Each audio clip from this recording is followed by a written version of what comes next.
Assalamualaikum warahmatullahi wabarakatuh. Waalaikumsalam Waalaikumsalam warahmatullahi warahmatullahi wabarakatuh. wabarakatuh. Assalamualaikum warahmatullahi wabarakatuh. Bismillahirrahmanirrahim. Alhamdulillah hamdan katsiran tayyiban mubarakan fi kama yuhibbu rabbuna wa yarda. Asyhadu an la ilaha illallah wahdahu la wa asyhadu anna Muhammadan abduhu wa rasuluh. Allahumma salli wa sallim wa barik ala nabiyyina Muhammadin wa ala alihi wa ashabihi wa man tabi'ahum bi ihsanin ila yaumiddin amma ba'du. Alhamdulillah kita bersyukur kepada Allah Subhanahu wa taala pada kesempatan malam hari ini kita diberikan nikmat oleh Allah untuk bisa berkumpul dalam rangka melaksanakan kajian perdana, kajian bimbingan untuk para pengajar Markaz Ibadur Rahman yang insya Allah pada kesempatan malam hari ini kita akan mendengarkan nasihat dari Ustazuna Walid Abdurrahman Hafizahullah Ta'ala dan Alhamdulillah insya Allah beliau sudah ada di tengah-tengah kita. Maka yang pertama Anda ucapkan jazakumullahu khairan kepada para asatizah dan ustazat, teman-teman sekalian yang sudah meluangkan waktunya pada kajian online malam hari ini. Ya, dimohon kita meluruskan niat karena kita akan menimba ilmu dari guru kita dan juga kita mendengarkan nasihat serta fawaid dari guru kita yang mana ini merupakan bekal kita dalam proses menuntut ilmu, ya khususnya dalam mempelajari Al-Quran dan juga mengajarkan. Ya, maka silahkan menaruh perhatian pada kajian ini hingga selesai dan semoga kajian ini bisa memberikan dampak yang positif bagi kita semua dalam rangka dakwah Al-Quran. Ya, insyaallah taala. Baik, langsung saja kepada Ustazuna fal yatafaddal mashkura. Baik. Baik. Bismillahirrahmanirrahim. Assalamualaikum warahmatullahi wabarakatuh. Waalaikumsalam warahmatullahi wabarakatuh. Waalaikumsalam. Alhamdulillah wassalatu wassalamu ala Rasulillah wa ala alihi wa sahbihi wa mawalah. Asyhadu an la ilaha illallah wahdahu la syarika lah wa asyhadu anna Muhammadan abduhu wa rasuluhu alladzi la nabiyya ba'dah. Wa sallallahu ala nabiyyina Muhammadin wa ala alihi wa sahbihi ajma'in amma ba'd.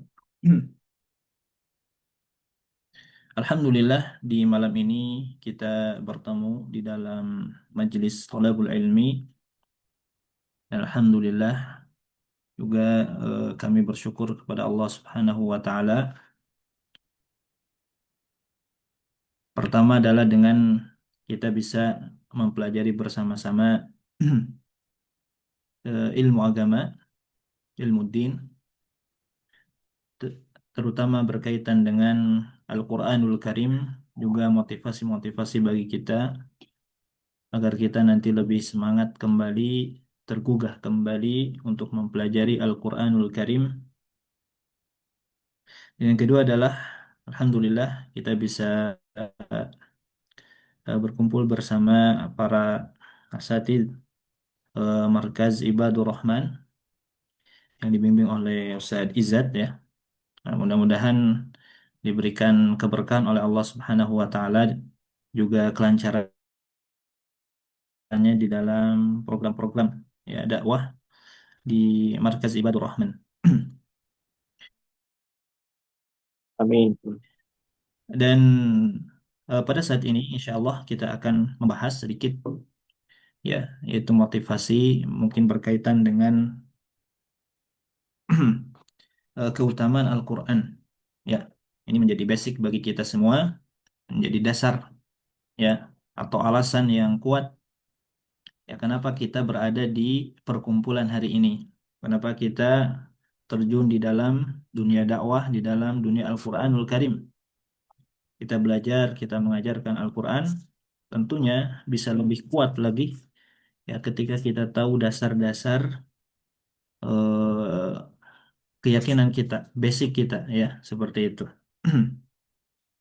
tentunya tidak sudah tahu kita semua ya bahwa di antara dasar kita kita bisa mempelajari Al-Quranul Karim atau mengajarkan Al-Quran. Ya, pertama adalah ini merupakan ibadah, ya, merupakan ibadah dan orang-orang yang bergerak di dunia Al-Quran dan juga mengajarkan Al-Quran atau berinteraksi dengan Al-Quranul Karim tentunya tidak akan sia-sia. Allah tidak akan membiarkan eh, apa yang kita kerjakan dan juga Allah Subhanahu wa taala akan memberikan pahala kepada kita semua meskipun sedikit, ya meskipun sedikit. Ya, faman ya'mal mithqala dzarratin khairan yarah. Ya, jika seorang beramal dengan amalan yang sedikit saja, Allah akan berikan ya pahala kepadanya. Allah akan melihatnya, artinya akan memberikan pahala kepadanya meskipun sedikit.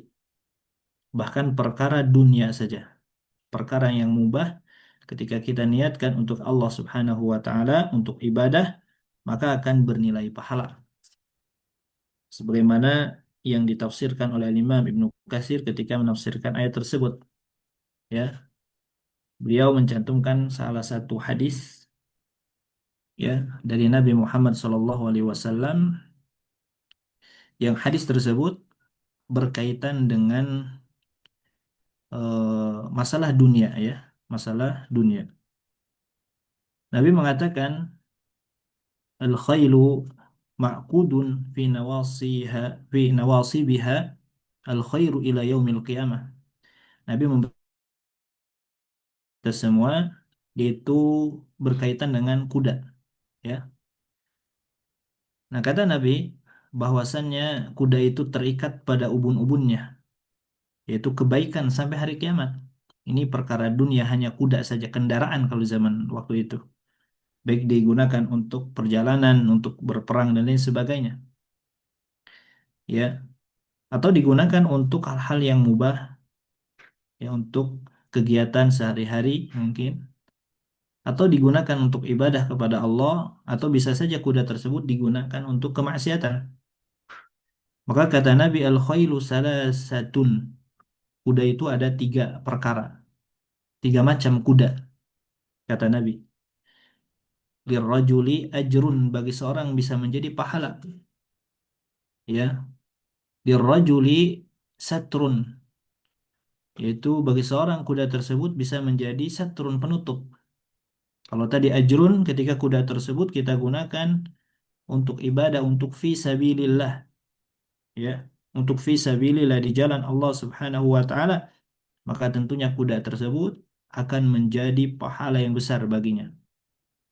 Ya, setiap langkahnya, setiap kalau zaman sekarang kendaraan ya, kendaraan setiap roda yang berputar dari kendaraan tersebut, setiap bahan bakar yang dikeluarkan untuk belajar, ya, atau sekarang bisa melalui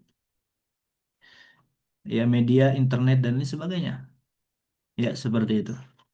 Menjadi pahala kita streaming kajian menggunakan internet, ya ini merupakan nikmat dari Allah Subhanahu wa taala dan ketika kita gunakan untuk ya ibadah, untuk thalabul ilmi, untuk mengajarkan Al-Qur'an, tentunya akan menjadi ibadah, menjadi pahala yang besar di sisi Allah Subhanahu wa taala. Dan kata Nabi lirrajuli satrun, kuda itu bagi seorang bisa jadi penutup. Maksudnya ketika dia diamanahi oleh Allah Subhanahu wa taala harta, yaitu kuda, yaitu kendaraan, dia gunakan hanya untuk kegiatan-kegiatan yang kegiatan tersebut tidak menambah dosa, tidak juga menambah pahala. Artinya digunakan untuk hal-hal yang mubah dan tidak diniatkan untuk ibadah, tapi dia tidak melakukan kemaksiatan dengan kuda tersebut. Ya, tidak juga diniatkan untuk ibadah. Ya, seperti itu. Maka hal demikian tidak akan berpahala baginya, tidak mendapatkan juga dosa. Dan yang ketiga kata Nabi, lirrajuli wizrun. Yang ketiga, kuda itu bagi seorang akan menjadi wizrun, menjadi dosa, ya, menjadi dosa ketika digunakan untuk kemaksiatan kepada Allah Subhanahu wa taala. Ya, maka hal-hal yang terkecil dari bagian dunia, ya, nikmat-nikmat yang Allah berikan kepada kita semua mulai dari alat teknologi dan sebagainya, ketika kita gunakan untuk ibadah, maka dinilai pahala di sisi Allah Subhanahu wa taala. Termasuk laptop kita, HP kita, ya, ya air yang kita gunakan, air minum, ya, dan lain sebagainya di sisi Allah Subhanahu wa taala. Apalagi jika ya pekerjaan tersebut, amalan tersebut sudah jelas-jelas berpahala dan ibadah tauqifi dari Nabi Muhammad SAW, yaitu kita membaca Al-Quran, kita mengajarkan Al-Quran, kita belajar Al-Quran. Tentunya ini jauh lebih besar pahalanya, ikhwan. Ya, itu yang pertama. Jadi yang pertama adalah ketika kita belajar Al-Quran, ya kita harus meyakini bahwa ya aktivitas yang kita lakukan adalah benar-benar ibadah dan Allah akan berikan pahala baginya. Akan berikan pahala baginya, dan hal-hal yang menunjang kepada hal tersebut juga akan menjadi pahala. Wasilah, ya, wasilah-wasilah yang menunjang kepada hal tersebut akan menjadi pahala di sisi Allah Subhanahu wa taala. Sebagaimana yang hadis tadi yang disebutkan oleh Nabi Muhammad SAW. Ya.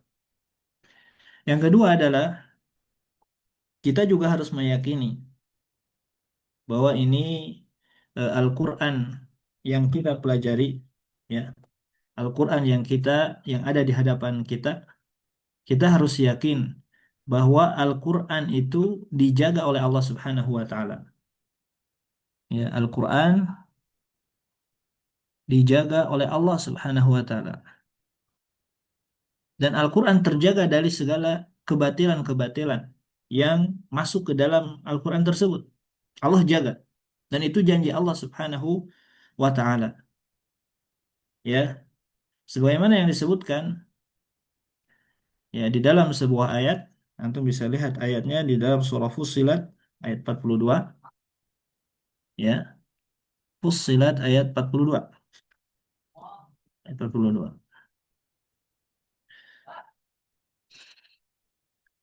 Apa katanya? La ya'tihil batilu min baini yadayhi wala min khalfih tanzilum min hakimin hamid.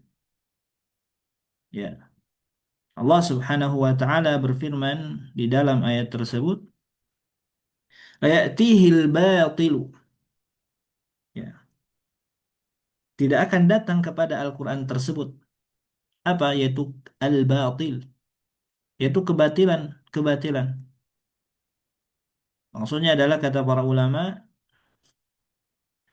tidak akan datang kepada Al-Quran tersebut yaitu kebatilan yang menyusupinya. Ya, siapapun yang akan merusak Al-Quran tersebut, mulai dari mencurinya atau menghilangkan huruf-hurufnya atau memasukkan hal-hal, ya, yang bisa menyesatkan dari makna Al-Quran tersebut, wala bidkhali ma laysa minhu bihi wala biziyadatin wala naqsin, ya, kata para ulama tafsir, ya, tidak akan dimasuki kepada Al-Quran tersebut, ya, kebatilan-kebatilan, tambahan-tambahan, pengurangan-pengurangan, fahuwa mahfudun, ya, fi tanzilihi mahfudun, ya, mahfudatu alfadhihi wa ma'anihi, dijaga oleh Allah Subhanahu wa taala dari proses turunnya, ya, kemudian dijaga oleh Allah Subhanahu wa taala dari lafad-lafadnya, makna-maknanya, ya. Qad takaffala min inzalihi bihifdhihi kama qala ta'ala, dan Allah Subhanahu wa taala telah menjamin yang kepada kita semua sebagaimana yang disebutkan di dalam sebuah ayat, inna nahnu nazzalna dzikra wa inna lahu lahafizun. Sesungguhnya kami turunkan dzikra, yaitu Al-Qur'an, wa inna lahu lahafizun, dan sesungguhnya kami juga yang akan benar-benar menjaga Al-Qur'an tersebut dari perubahan-perubahan. Ya, maka ketika turun Al-Quran, Allah jaga, Allah turunkan juga ilmu-ilmu yang menjaganya. Allah turunkan ilmu-ilmu yang menjaganya. Ya, ketika kita ingin memahami ayat-ayat Al-Quran dengan baik dan benar, Allah turunkan ilmu tafsir. Allah turunkan para ahli-ahlinya untuk mempelajarinya dari zaman dulu sampai sekarang. Ya, ketika Allah mengatakan tidak akan ada pengurangan, penambahan dari segi lafaz-lafaznya, maka Allah turunkan ilmu, yaitu ilmu tajwid kalau sekarang. Perubahan dari segi lafaz-lafaznya Allah jaga.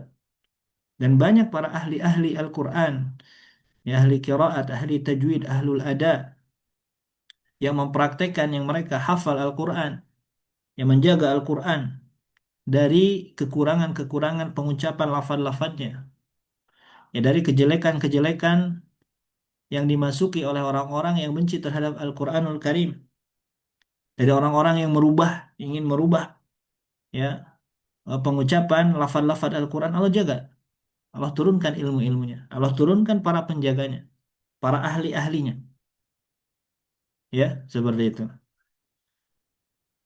Maka benar, ya, apa yang dikatakan, ya, oleh Allah Subhanahu wa taala di dalam surah Fussilat tadi, la ya'tihil batilu min baini yadayhi wala min khalfih tanzilu min hakimin hamid. Ya, tidak akan datang kepada Al-Quran tersebut, yaitu kebatilan, min baini yadayhi wala min khalfi, dari arah depan ataupun dari belakang, tanzilu min hakimin hamid. Dan Allah menurunkan Al-Quran, dan diturunkan Al-Quran tersebut min hakimin hamid, dari Allah Subhanahu wa taala yang maha bijaksana juga maha terpuji. Taib. Nah, itu ya yang kedua. Jadi kita harus meyakini bahwa Al-Quran ini dijaga oleh Allah Subhanahu wa taala, maknanya, lafadznya, pengamal, bagaimana cara mengamalkannya. Kemudian ikhwah, yang ketiga, di antara kemuliaan Al-Quran, ya, bahwa Al-Quran disebutkan Al-Quran merupakan kemuliaan. Ketiga adalah Al-Quran merupakan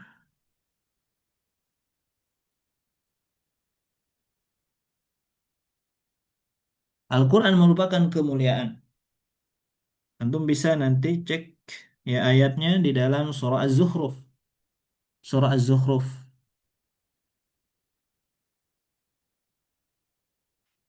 Surah Az-Zukhruf.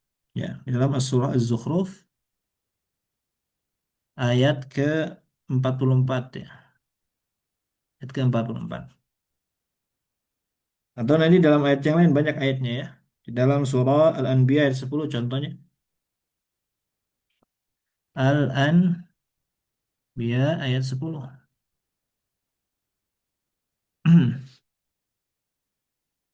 Bahwa Al-Quran merupakan kemuliaan. Apa kata Allah Subhanahu wa taala di dalam surah Az-Zukhruf ayat 44? Wa innahu ladzikrul laka wa liqaumika wa sawfa tus'alun. Baik. Wa innahu, dan sungguhnya, yaitu Al-Quran, dan sungguhnya Al-Quran ladzikrun. Ladzikrun bermakna, di sini kata para ulama, makna ladzikrun itu adalah syarafun. Syarafun. Ya. Ladzikrun maknanya adalah syarafun, yaitu mulia, kemuliaan. Bahwasanya Allah Subhanahu wa taala mengatakan wa innahu ladzikrun. Nah, tulis di sini, ya. Wa innahu ladzikrun laka wa liqaumika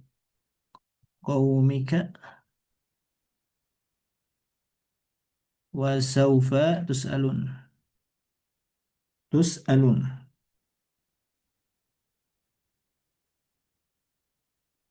Baik. Kata Allah Subhanahu wa taala, beliau mengatakan dalam surah Az-Zukhruf 44, wa innahu, dan sungguhnya Al-Quran Ya, di sini kembali kepada Al-Qur'an. La dzikrun merupakan benar-benar kemuliaan. Ya, benar-benar kemuliaan. Atau juga para ulama mengatakan zikrun di sini adalah fakhrun. Fakhrun maknanya adalah kebanggaan. Merupakan kemuliaan atau kebanggaan. Bagi siapa? Laka yaitu bagi Nabi Muhammad sallallahu alaihi wasallam, bagi wahai Muhammad. Wali qaumika dan bagi kaummu yaitu umat Nabi Muhammad sallallahu alaihi wasallam. Wasaufa tus'alun dan ya Al-Quran nanti akan dipertanyakan sejauh mana kita berinteraksi dengan Al-Quranul Karim.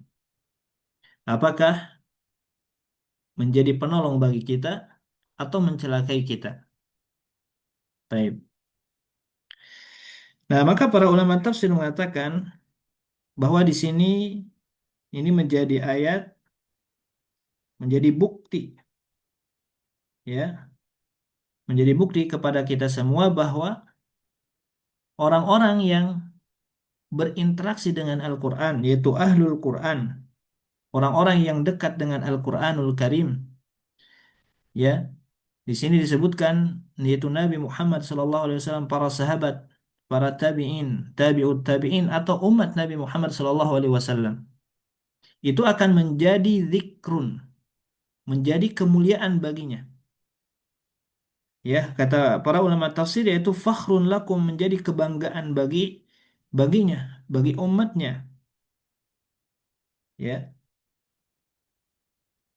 Kemudian juga menjadi manqibatun jalilatun. Itu kebajikan yang mulia. Wa ni'matun la yuqadaru qadruha wa la yu'rafu wasfuha. Dan juga menjadi nikmat kata para ulama tafsir. Menjadi nikmat yang tidak terkira. Yang tidak terkira wa la yu'rafu wasfuha, dan tidak diketahui bagaimana sifat-sifat dari nikmat tersebut. Saking banyaknya nikmat yang akan diberikan oleh Allah Subhanahu wa taala kepada orang-orang yang benar-benar dekat dengan Al-Qur'anul Karim, yang benar-benar menjadikan Al-Quran sebagai pegangan hidupnya. Ya. Wa yudzakirukum aidan ma fihi minal khairi dunyawi wal ukhrawi. Dan juga akan mengingatkan kepadanya, yaitu tentang kebaikan, ya, di dunia ataupun nanti untuk kebaikan-kebaikan akhirat. Wa yahussukum alaihi, dan juga akan mendorong kepada kalian kepada kebaikan tersebut. Wa yudhkirukum asyarra wa yurahhibukum, dan juga akan mengingatkan kepada kalian tentang kejelekan-kejelekan, ya, dan akan apa akan memberikan peringatan kepada kita semua. Nah, ini dikatakan para ulama tafsir sebagaimana yang disebutkan oleh Imam As-Sa'di rahimahullahu taala, ya. Dan juga di dalam ayat yang lain dikatakan di dalam surah Al-Anbiya, untuk bisa lihat laqad anzalna ilaikum kitaban fihi dzikrukum afala ta'qilun. Dan sungguh kami turunkan kepada kalian kitaban, yaitu Al-Quran. Fihi dzikrukum. Nah, di dalam Al-Quran tersebut, di dalam kitab tersebut, fihi dzikrukum. Di dalamnya ada dzikrukum, yaitu syarafakum, yaitu kemuliaan bagi kalian. Apa kata para ulama? Ya, dzikrun ma tahtajuna ilaihi min amri dinikum. Kata para ulama, yaitu menjadi syarafun, menjadi menjadi kemuliaan bagi orang-orang yang memang benar-benar membutuhkan kepada Al-Quran, ya,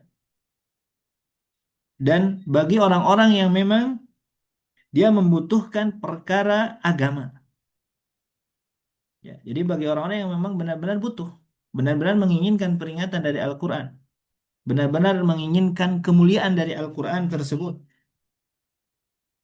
sehingga kita tahu di zaman dahulu para sahabat ridwanullah alaihim yang disebutkan oleh Nabi Muhammad sallallahu alaihi wasallam bahwa sebagai khairul qurun, sebaik-baik kurun. Itu yaitu di zamannya Nabi Muhammad SAW, para sahabat, para tabi'in, tabi'ut tabi'in, sebaik-baik umat. Kenapa? Mereka menguasai hampir di zaman Umar bin Khattab saja, mereka menguasai sepertiga dari dunia ini, ya, sepertiga dari di muka bumi ini. Artinya mereka Allah berikan kepada mereka, kepada para sahabat ridwanullah alaihim, kenikmatan dunia. Sebabnya adalah apa? Sebabnya dikarenakan mereka berpegang teguh kepada Al-Quran, kepada hadis Nabi Muhammad Sallallahu Alaihi Wasallam. Allah berikan kemenangan-kemenangan kepada mereka dari mulai peperangan-peperangan, pembebasan-pembebasan. Meskipun pasukannya sedikit, persenjataannya eh, se- seadanya, ya. Akan tetapi dengan keimanan mereka, dengan ketakwaan mereka, dengan dekatnya mereka kepada Al-Quran, ya mereka menjadi umat yang disegani. Menjadi umat yang disegani oleh orang kafir. Ya, maka kekalahan kita di zaman sekarang bukan dikarenakan persenjataan, akan tetapi dikarenakan lemahnya iman kita, lemahnya kita dekat dengan Al-Quranul Karim. Bagaimana tidak dimenangkan oleh Allah Subhanahu wa taala para pemimpin di zaman itu seperti Utsman bin Affan. Beliau membaca Al-Quran saja satu harinya sekali khatam. Kita lihat para sahabat-sahabat yang lain, ya, para ulama di generasi-generasi tabi'in, mereka dekat sekali dengan Al-Quranul Karim. Ya. Nah, ini membuktikan bahwa, ya, Al-Quran, ketika kita dekat dengan Al-Quranul Karim, kita ajarkan, kita pelajari, kita ajarkan, kita baca, kita amalkan, kita pahami, dan juga kita mengamalkannya, itu akan menjadi kemuliaan bagi kita. Dan orang-orang yang berkaitan dengan Al-Quran, itu akan dimuliakan oleh Allah Subhanahu wa Ta'ala. Ya, Innallaha yarfa'u bihadzal kitab aqwaman wa yadha'u bihil akharin. Sebagaimana di dalam hadis Nabi Muhammad SAW, ya, sungguhnya Allah Subhanahu wa Ta'ala akan mengangkat derajat satu kaum dengan Al-Quran, dan juga wa yadha'u bihil akharin, dan juga akan melenyapkan, ya, dengan Al-Quran tersebut, ya, kaum yang lainnya yang memang tidak berpegang teguh kepada Al-Quran dan juga sunnah Nabi Muhammad SAW. Ya, seperti itu. Jadi, ya, poin ketiga tadi kita sampaikan bahwa Al-Quran ini merupakan kemuliaan. Orang-orang yang dekat dengannya, orang-orang yang berinteraksi dengannya, Allah akan angkat derajatnya. Ya, kita tahu bahwa bulan al apa Al-Quran dibawa oleh oleh malaikat Jibril, dan malaikat Jibril menjadi malaikat yang paling mulia, ma'as safaratil kiramil bararah. Al-Quran turun kepada Nabi Muhammad SAW, sehingga Nabi Muhammad menjadi nabi yang paling mulia, khatimul anbiya, ya, sayyidun, eh, pemimpinnya para anbiya, sayyidul anbiya. Dan juga Al-Quran merupakan sayyidul kutubis samawiyah, menjadi pelengkap dari kitab-kitab terdahulu yang Allah turunkan kepadanya, memiliki kemuliaan, ya, memiliki kemuliaan. Dan Al-Quran turun di bulan yang mulia, yaitu bulan Ramadan. Menjadi mulia bulannya karena di sana turun Al-Quran, ya, di hari-hari yang mulia. Allah turun di hari yang mulia, yaitu di malam, di hari 10 hari terakhir di bulan Ramadan. Dan di malam tersebut Allah muliakan lebih baik daripada 1000 bulan, lebih baik daripada 1000 bulan, yaitu di malam Lailatul Qadar. Al-Quran turun di malam Lailatul Qadar.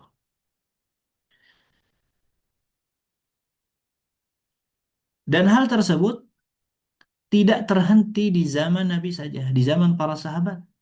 Tidak hanya di zaman para sahabat, orang-orang yang dekat dengan Al-Quran mereka muliakan, Allah muliakan mereka.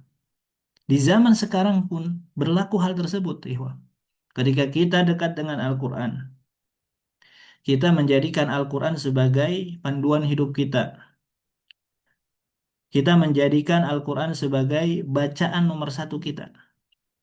Kita menjadikan Al-Quran sebagai prioritas utama, baik dalam mempelajarinya, menghafalnya, membacanya, mengajarkannya. Ya, Al-Quran menjadi profesi yang paling utama bagi kita. Ya, profesi utama. Al-Quran menjadi aktivitas nomor satu di kehidupan sehari-hari kita. Ya, maka Allah akan muliakan kita. Allah akan angkat derajat kita. Ya, Allah akan angkat derajat keluarga kita, masyarakat kita, cakupan luasnya negara kita hadirin. Negara ke negara kita. Wa innahu ladzikrul laka wa liqaumika wa sawfa tus'alun. Wa sawfa tus'alun. Taib. Kemudian yang keempat, poin yang keempat, ya, kita harus meyakini di antara kemuliaan Al-Quran yang Allah sampaikan, ya, bahwa Al-Quran merupakan kitab yang penuh berkah. Ya, kita tulis ini. Al-Quran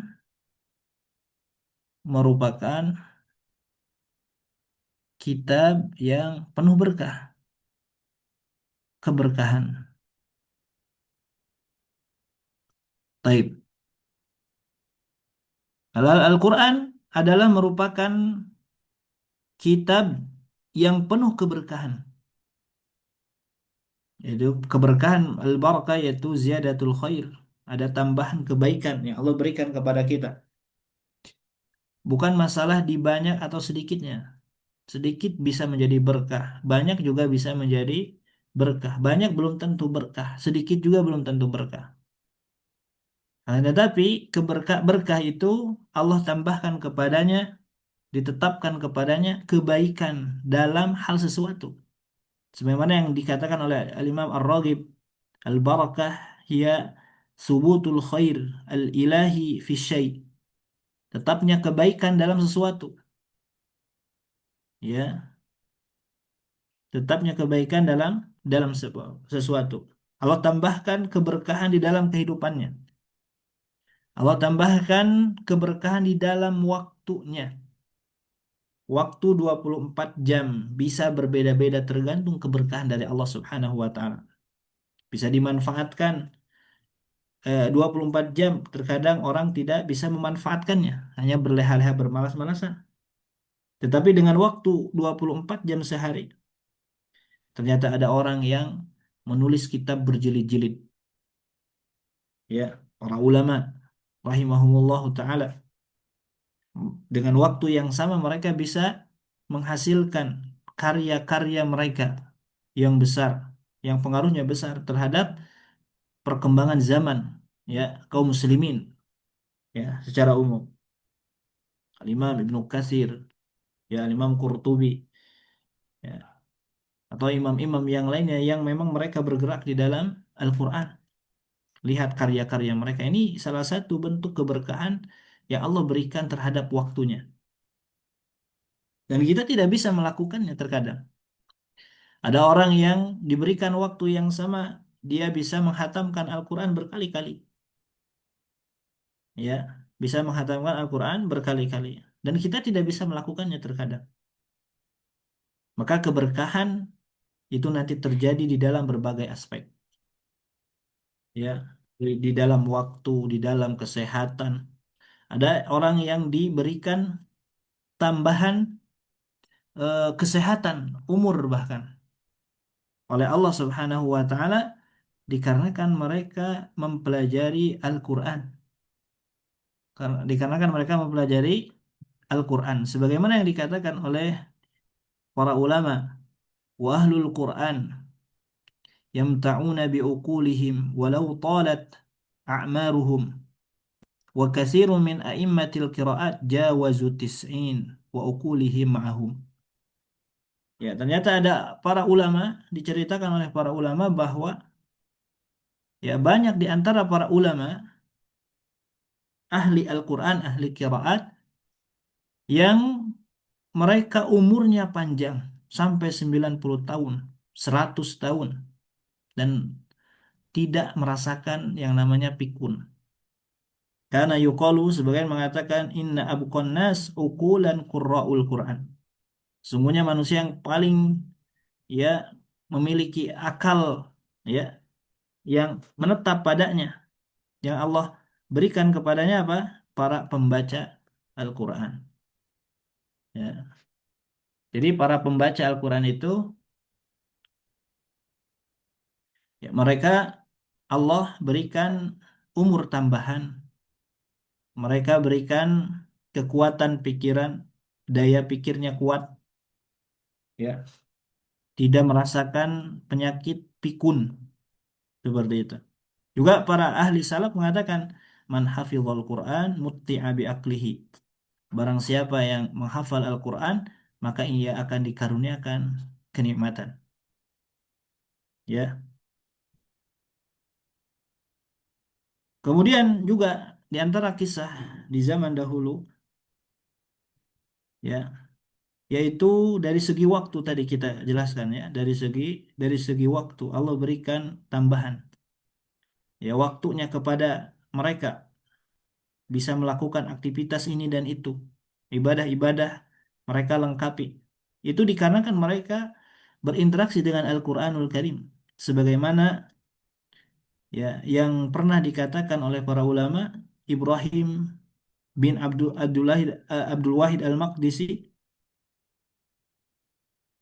ya pernah katanya diberikan nasihat oleh gurunya bahwasannya kata gurunya aksir min qiraatil Quran, perbanyak kata gurunya membaca Al-Quranul Karim, wala tatruku dan jangan engkau meninggalkan dari bacaan mempelajari Al-Quran. Kenapa? Fa innahu yatayassara laka alladhi tatlubuhu ala qadri ma taqra. Karena Allah akan memberikan kemudahan kepadamu ya sesuai ya apa yang engkau cari dari yang engkau baca, sesuai dengan kadar bacaan kita. Jika kita banyak membaca Al-Quran, Allah akan mudahkan, semakin mudahkan kehidupan kita. Semua permasalahan hidup Allah berikan jalan. Semua kesulitan-kesulitan di dunia ya Allah berikan kemudahan-kemudahan. Ya bahkan diceritakan Al-Diya Al-Maqdisi menceritakan beliau mempraktekkan nasihat dari gurunya tersebut sehingga beliau mencobanya banyak membaca Al-Quran. Fakuntu idza qara'tu katsiran tayassara li min sima'il hadis wa kitabatuhul katsir. Maka beliau praktekkan apa yang terjadi ketika aku mencobanya, ternyata ketika aku membaca Al-Quran dengan banyak banyak bacaan yang aku baca dari Al-Quranul Karim, tayassara li min sima'il hadis. Allah memudahkan kepadaku dari mempelajari hadis. Wa kitabatuhul katsir dan kitabku banyak, aku menulis banyak kitab tentang tentang hadis. Ya. Wa idz lam aqra lam yatayassar li. Dan ketika aku tidak membaca Al-Quran atau sedikit dari membaca Al-Quran, maka Allah tidak memudahkan urusanku. Ya. Nah, ini kehidupan kita diberikan oleh Allah Subhanahu wa taala keberkahan dikarenakan apa? Dikarenakan ya interaksi kita dengan Al-Qur'anul Karim. Ya, sehingga apa yang dikatakan oleh Allah Subhanahu wa taala bahwa Al-Qur'an merupakan kitab yang penuh keberkahan sebagaimana di dalam sebuah ayat surah Al-An'am di antaranya 92, kitabun anzalnahu mubarakun. Ya, kitabun Anzalnahu anzalnahu mubarakun. Taib. Yaitu kitab yang kami turunkan, anzalnahu mubarakun, yang penuh keberkahan. Yaitu kitab Al-Quran banyak kebaikan-kebaikan. Faman ta'allamaha, orang yang mempelajarinya, mengamalkannya, akan diberikan oleh Allah Subhanahu wa taala keberkahan-keberkahan di dalam hidupnya. Bahkan ada para kaul para salaf mengatakan ishtaghalna bil Quran fagomaratnal barakat wal khairat fid dunya. Ya, kami sibuk dengan Al-Quran, maka Allah limpahkan kepada kami, penuhi kepada kami al-barakat, yaitu keberkahan, al-khairat, kebaikan-kebaikan fid dunya, di dunia. Dan juga tentunya ini sesuai dengan apa yang disabdakan oleh Nabi Muhammad SAW. Kata Nabi, ya, sebagaimana dari Abi Umamah Al-Bahili, ya, beliau pernah mendengarkan Nabi Muhammad SAW menyampaikan nasihatnya. Iqra'ul surat al-Baqarah, kata Nabi, bacalah oleh kalian surah Al-Baqarah, fa inna akhdaha barakah wa tarakaha hasarah. Kata Nabi, pelajarilah oleh kalian, bacalah oleh kalian surat Al-Baqarah, surah Al-Baqarah. Kenapa? Fa inna akhdaha barakah. Karena orang yang mempelajarinya, yang membacanya, mempelajarinya, mengamalkannya, ya, barakah, akan mendapatkan keberkahan. Wa tarakaha hasarah, dan orang yang meninggalkannya akan mendapatkan kerugian. Ya, baik. Nah, ini ya, bahwa Al-Quran merupakan kitab yang penuh keberkahan, dan orang yang dekat dengan Al-Quran, yang mempelajari Al-Quran, akan juga mendapatkan keberkahan hidup, baik nanti di dunia ataupun nanti di akhirat, ya, ataupun nanti di akhirat.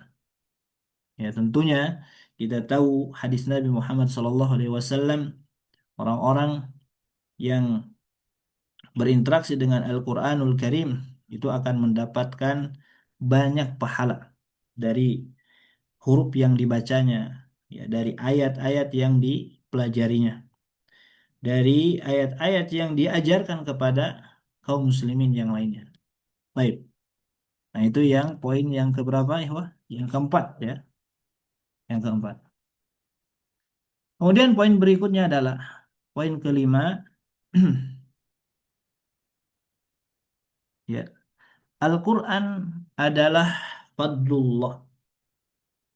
Al-Quran merupakan fadlullah. Fadlullah itu karunia Allah.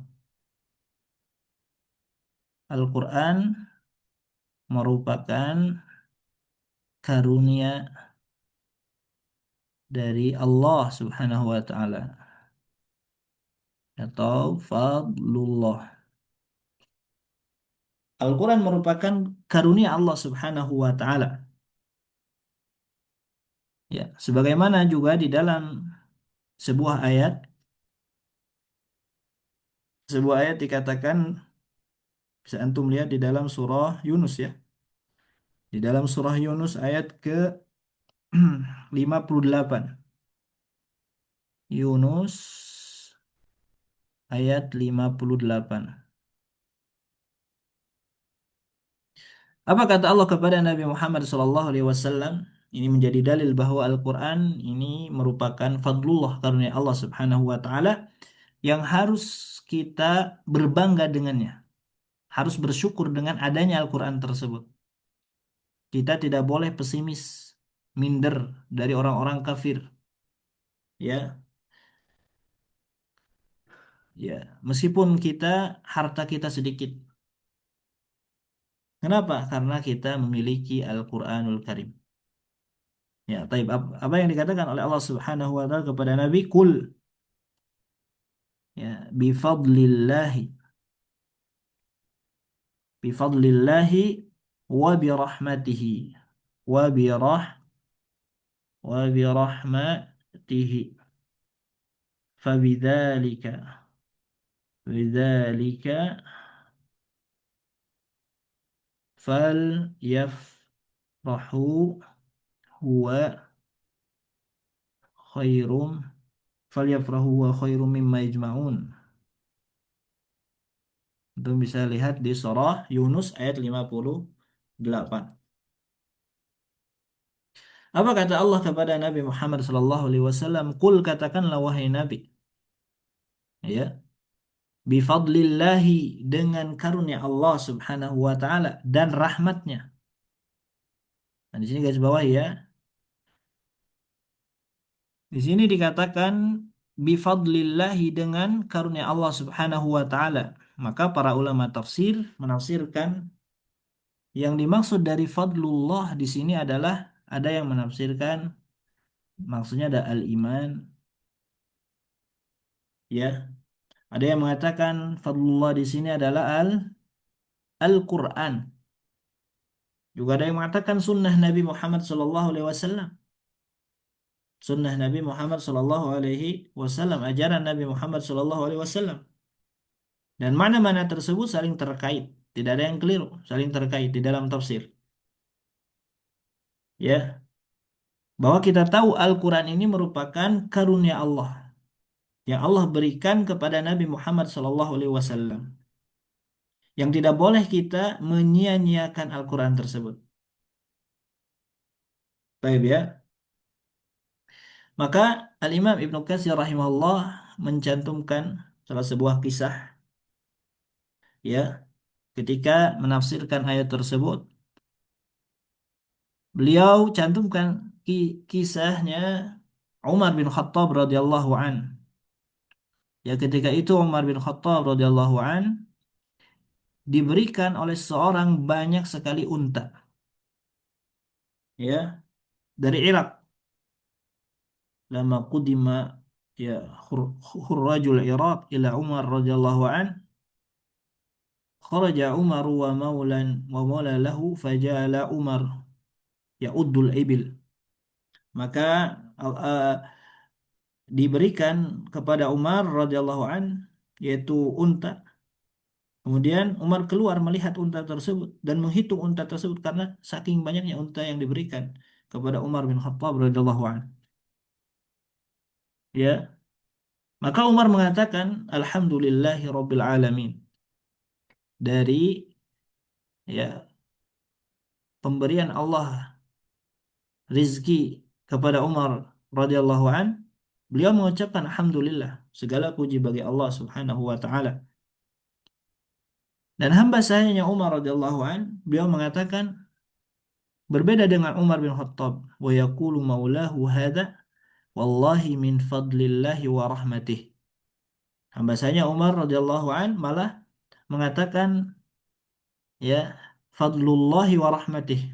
Nah, ini merupakan karunia Allah dan rahmat Allah. Maka seketika itu Umar bin Khattab radhiyallahu an menegurnya, kadzabta, ya, engkau telah keliru, engkau salah. Itu ya maksudnya kadzabta itu. Engkau telah keliru. Laisa hadza. Bukan demikian. Bukan demikian yang dimaksud karunia Allah ini harta unta itu. Bukan. Maka Umar bin Khattab radhiyallahu an membacakan sebuah ayat ketika menegur, ya, hamba sahanya itu. Beliau mengatakan qul bifadlillahi wa birahmatihi fabidzalika falyafrahu wa khairum mimma yajma'un. Maka katakanlah bifadlillah, yaitu Al-Quran, Al-Islam, Al-Iman, sunnah Nabi Muhammad SAW. Ya, yang dimaksud dari fadlullah, karunia Allah dan rahmat Allah, yaitu Al-Quranul Karim. Ya, bukan harta. Bukan harta yang sering dikumpulkan oleh orang-orang kafir. Bukan dunia yang sering dituju oleh orang-orang kafir. Yang dimaksud dari karunia Allah di sini adalah Al-Quranul Karim. Ya, Al-Quranul Karim. Taib. Dan bagaimana tidak dikatakan karunia atau rahmat atau anugerah, ya. Al-Quran juga menjadi, ya, solusi bagi umat Islam. kemenangan umat Islam ya karena mereka dekat dengan Al-Qur'anul Karim dan meninggalkannya merupakan apa? Kegagalan. Meninggalkan Al-Quran tersebut merupakan kegagalan. Sebagaimana di dalam sebuah ayat dikatakan surah Al-A'raf, "Walau anna ahlal qura amanu wattaqau lafatahna 'alaihim barakatim minas sama'i wal ard." Ya, sekiranya para penduduk negeri amanu wattaqau beriman bertakwa kepada Allah, berpegang kepada Al-Quran sunnah Nabi Muhammad SAW, menjadikan Al-Quran rujukan utamanya, pedoman hidupnya, menjadikan Al-Quran sebagai nomor satu yang dipelajarinya, iman dan juga Al-Quran. Maka kata Allah, la fatahna alaihim barakatim minas sama'i wal ard. Maka kami akan bukakan kepada mereka apa? Barakatim minas sama'i wal ard, yaitu keberkahan-keberkahan di langit dan juga di bumi. Ya, maka kata para ulama, fa ni'matud din al-muttasilah bi sa'adati darayain. Nikmat agama yang bersambung dengan kebahagiaan di dua negeri, yaitu dunia dan akhirat. La nisbata bainaha. Tidak ada bandingannya sama sekali. Wa baina jami'i ma fid dunya. Tidak ada bandingannya dengan seluruh apa yang ada di dunia. Ya, nikmat agama tersebut. Mimma huwa, ya, apa? Yang mana ini merupakan kenikmatan, ya, yang mana kenikmatan akhirat itu tidak akan sirna, tidak akan pernah sirna, akan kekal, khairu wa abqa, daripada nikmat dunia yang terbatas, yang sedikit kita mengalaminya, tetapi banyak manusia di antara kita yang berusaha untuk mendapatkan nikmat dunia tersebut dengan meninggalkan agamanya, dengan meninggalkan Al-Quran. Al-Quran ditinggalkan, ya, dikarenakan mereka terlalu fokus terhadap eh, apa, dunia. Maka ya, fabidzalika fabidzalika maka dari hal tersebut, dengan hal tersebut, dengan karunia Allah Subhanahu wa taala dari Al-Qur'an yang kita pelajari, yang ada di hadapan kita ini, maka kita harus falyafrahu, harus kita bergembira, berbahagia, kata Allah Subhanahu wa taala. Ya, apalagi karunia tersebut, karunia Al-Qur'an tersebut, rahmat tersebut diberikan kepada kita dan kita menjadi ahlul Quran, ya, dan kita menjadi ahlul Quran. Tentunya kita harus berbahagia, harus memenuhi hati kita dengan kebahagiaan, dan kebahagiaannya yaitu Al-Quranul Karim. Karena ya, hati ini tidak bisa kita diisi dengan dua hal. Kita isi hati kita dengan dunia, maka akhirat tidak akan masuk kepadanya. Ya, sebaliknya ketika kita mengisi hati kita dengan akhirat, dengan ibadah, maka dunia pun tidak akan masuk ke dalam hati kita. Dunia hanya ada di genggaman tangan saja. Jangan sampai kita memasukkan dunia ke dalam hati kita. Ya. Taib falyafrahu, maka berbahagialah, kata Allah Subhanahu wa taala. Di sini kita harus bersyukur kepada Allah. Berbahagia. Karena orang-orang yang berbahagia dengan adanya Al-Qur'an di hadapannya, ya, itu kata Imam As-Sa'di rahimahullah taala, kata Syekh As-Sa'di rahimahullah, orang-orang yang berbahagia dengan adanya Al-Quran, setidaknya dia akan mendapatkan beberapa hal. Pertama kata Syekh Sa'di, pertama adalah inbisatun nafsi.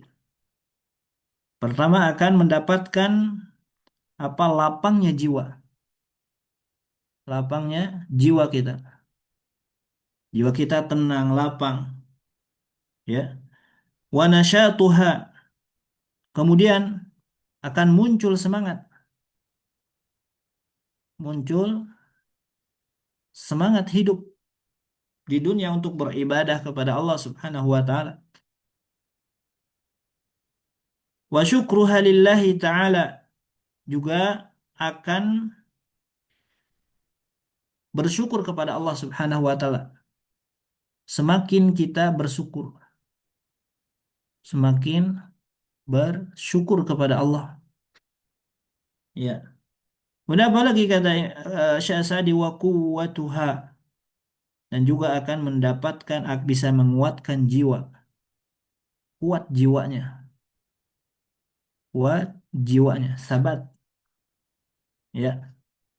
Kemudian apa lagi kata Syekh Sa'di? Nah, ini paling penting, ini penting juga apa yang disampaikan oleh Syekh Sa'di ketika menafsirkan ayat tersebut. Falyafrahu, beliau mengatakan wasyiddatur ragbati fil ilmi wal iman. Nah, ini bagus ya kata-katanya.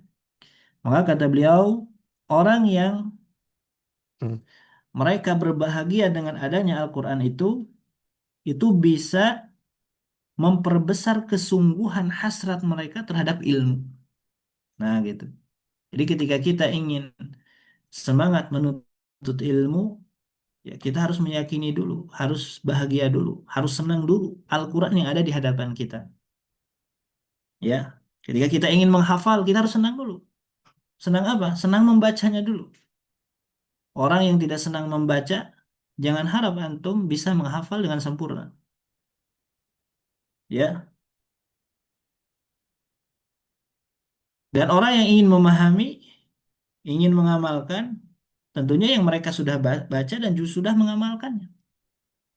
Ya, sudah menghafalnya. Orang-orang yang menghafalkan Al-Quran itu adalah orang-orang yang memiliki kesungguhan, ya, keseriusan di dalam mempelajari ilmu agama, dihafalkan oleh mereka. Nah, seperti itu. Nah, ini dikatakan oleh Syekh Sa'di, wasyiddatu wasyiddatur ragbati fil ilmi. Nah, ini bagus ya. Apa yang ditafsirkan oleh Syekh Sa'di, beliau mengatakan akan memperbesar kesungguhan, yaitu hasrat cintanya kepada ilmu. Nah, gitu. Maka kata Syekh Sa'di, nah inilah yang disebutkan farhun mahmudun, kesenangan yang dipuji oleh Allah Subhanahu wa taala. Maka dari perkataan tersebut, Syekh Sa'di rahimahullah, beliau membagi kesenangan itu menjadi dua. Ada farhun mahmudun, kesenangan yang dipuji oleh Allah Subhanahu wa taala, yaitu ketika kita merasa senang, bahagia bersama Al-Qur'an. Dan yang kedua adalah farhun mazmumun, yaitu kesenangan yang tercela, yang dicela oleh Allah Subhanahu wa taala. Ya, kesenangan terhadap apa? Terhadap syahwat, terhadap syubuhat. Ya, sebagaimana yang disampaikan oleh Syekh Sa'di, bi khilafil farh bi syahawatid dunya walidzatiha. Berbeda dengan kesenangan syahwat. Ya, syahwat ini berpusat pada dua, yaitu batni dan juga farji, perut dan di bawah perut. Ya, au al-farh bil batil, yaitu kesenangan terhadap kebatilan, kemaksiatan-kemaksiatan yang dilakukan. Ketika kita bermaksiat, hati kita senang gembira. Nah, ini hati-hati. Ketika kita belajar Al-Quran, ya, kita malah tidak senang, berat gitu. Tapi ketika kita bermaksiat, sebaliknya kita malah senang. Nauzubillah. Ya, bahkan orang-orang tidak sedikit dari yang mereka berbangga dengan kemaksiatan, dipertontonkan ya kemaksiatan-kemaksiatan tersebut. Fa inna hadza madmumun, kata Syekh Sa'di, maka ini disebut yang disebut dengan madmumun, yaitu farhun madmumun, kesenangan yang tercela. Ya, dan ini pernah dilakukan oleh umat terdahulu. Di antaranya beliau Syekh Sa'di yang mencantumkan ayat kisah tentang Qarun. Ya, kama qala ta'ala an qaumi Qarun. Sebagaimana firman Allah Ta'ala kepada Qarun, inna Qaruna kana min qaumi Musa fabagha alaihim wa atainahu minal kunuzi ma inna mafatihahu latanu bil usbati ulil quwwah. Ya, bahwasanya di sini intinya adalah dan Allah Subhanahu wa taala memberikan kepada Qarun itu harta yang banyak sampai wa inna mafatihahu, sampai kuncinya saja latanu bil usbati ulil quwwah, diangkat oleh orang-orang yang kuat saking banyaknya harta yang dimiliki oleh Qarun. Dan kita tahu Qarun itu merupakan ya kaum umatnya Nabi Musa alaihissalam yang dia ya termasuk ahli Taurat. Ya kalau zaman sekarang ahli Quran gitu ya, ahli Taurat dia, ahli agama. Akan tetapi terbuai dengan kenikmatan dunia ya sehingga mereka Qarun meninggalkan akhirat demi dunia. Ya. Maka di dalam ayat tersebut ya di dalam surah Al-Qasas ayat 76, di antara kaum Nabi Musa alaihissalam memberikan peringatan kepada Qarun, ya wa idz qala lahu qaumuhu, ya apa katanya, ketika qala lahu, dikatakan oleh kaum Nabi Musa kepada Qarun, la tafrah innallaha la yuhibbul farihin. Janganlah engkau senang wahai Qarun, innallaha la yuhibbul farihin. Sungguhnya Allah Subhanahu wa taala tidak menyukai orang-orang yang senang, yang membanggakan dirinya dengan harta yang mana harta tersebut tidak menolong dirinya, ya, atau harta tersebut menjadikan dia lalai terhadap kehidupan akhirat dan bahkan tidak bermanfaat sama sekali ya untuk dirinya, atau sebagaimana yang tadi dikatakan kudanya menjadi wizrun, hartanya menjadi dosa. Maka kita harus berhati-hati dan kita tidak boleh senang terhadap hal tersebut sebagaimana yang di dalam ayat tersebut dikatakan la tafrah innallaha la yuhibbul farihin. Ya, juga senang terhadap kemaksiatan sebagaimana di dalam ayat yang lain dikatakan dzalikum bima kuntum tafrahuna fil ardi bighairil haqqi wa bima kuntum tamrahun. Kata Allah yang demikian itu disebabkan karena kamu bersukaria, senang di muka bumi bighairil haqq, tanpa apa, dikarenakan dengan tidak benar, itu dengan kemaksiatan. Wa bima kuntum tamrahun, karena kamu selalu bersukaria di dalam kemaksiatan-kemaksiatan. Nah, maka hati-hati ya hadirin, ya ikhwah, ya kita jangan sampai kita senang dari kemaksiatan atau harta yang melalaikan kehidupan akhirat kita. Boleh saja Allah Subhanahu wa taala memberikan harta yang banyak kepada kita, ternyata kita semakin jauh dari Allah, maka itu bukan tanda keberkahan, itu tanda Allah sedang memberikan ya istidraj kepada kita semua, sanastadrijuhum min haitsu la ya'lamun. Ya, atau di dalam ayat yang lain ketika mereka orang-orang kafir ya benar dalam kekafirannya, fatahna abwaba kullasyai, Allah akan bukakan pintu, segala pintu yang ada di dunia Allah berikan apapun. Tapi ketika mereka sudah mendapatkan harta tersebut, Allah cabut nyawanya. Maka hati-hati hadirin yang dimuliakan Allah Subhanahu wa taala. Ya, kemudian terakhir, huwa khairum mimma yajma'un. Ya, huwa khairum mimma yajma'un. Ya. Maka kita ulang dari awal, dari kul, katakanlah bi fadlillahi wa bi rahmatihi, dengan Al-Qur'an karunia Allah. Ya. Wabidzalika, dengan hal tersebut maka kita diperintahkan oleh Allah untuk senang bergembira dari Al-Quran tersebut. Kenapa? Huwa khairum mimma yajma'un, dikarenakan Al-Quran itu lebih baik ya dari apa yang mereka kumpulkan. Maksudnya adalah lebih baik daripada yang dikumpulkan oleh orang kafir. Mimma yajma'ul kuffaru minal amwal, yaitu dari harta-harta yang mereka kumpulkan oleh orang kafir. Ya, makanya kita tidak boleh terpesona. La yaghurrannaka taqallubul ladzina kafaru fil bilad. Kita tidak boleh terpesona dengan nikmat yang diberikan oleh Allah kepada orang kafir dari dunia, dari megahnya bangunan mereka, dari senjata mereka. Ya, kita tidak boleh takut dan tidak boleh terpesona. Kenapa? Karena kita memiliki Al-Quran. Ikhwan.